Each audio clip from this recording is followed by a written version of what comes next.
People might have seen earlier this year the news that I think this year carbon sinks, well, the natural world, so that's sort of like trees that are release more carbon than it absorbs, and the carbon sinks are failing. Well, this might be replicated next year and the year before. What we are starting to see is a pattern of events that could be the beginning of climate breakdown, unless we take radical action and decisive action now.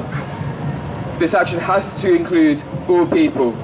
So that's talking about the people in the global south, the indigenous communities, the people on the front lines. But that's also talking about places in like the UK, with workers such as the Scunthorpe Steelworks, and making sure that when we decarbonise our industries, that we aren't leaving people out of the issue. Climate change is fundamentally an issue, not of science, but of like human society, of how we live our lives, how we extract, and how we view others. How we have failed to view our relationship to the earth as one of reciprocal nature and simply one of extraction.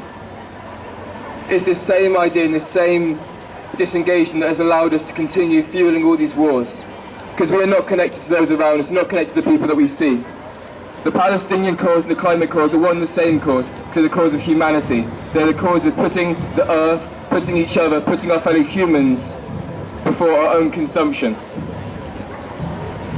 We talk about climate justice, and what does this mean? What does it mean to want climate justice? It means to not simply be demanding a future for us here in the UK, but demanding a future for all peoples. We are already seeing small island nations being destroyed due to rising sea levels. There are parts of Africa where desertification is like destroying villages already. Like this is already at our door. And if we simply think of it as what might happen to us in 10, 15 years' time, we're doing ourselves a disservice. We need to start thinking of those further afield as well as those close at home. We need to start reclaiming our own identities and our own hearts, and putting our hearts in those of others.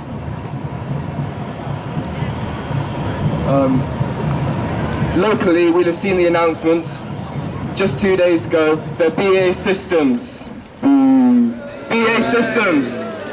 is opening up a new 25 million armaments factory in the northeast of Sheffield. Does anyone here think this sounds like something you would do if you care about other people? Building bombs to drop on innocent people? No. We need an economy, we need a world that is built with the interests of people, not the interests of profits. Where companies like Barclays, Barclays aren't in charge of our economy. Companies like HSBC aren't in charge of our economy.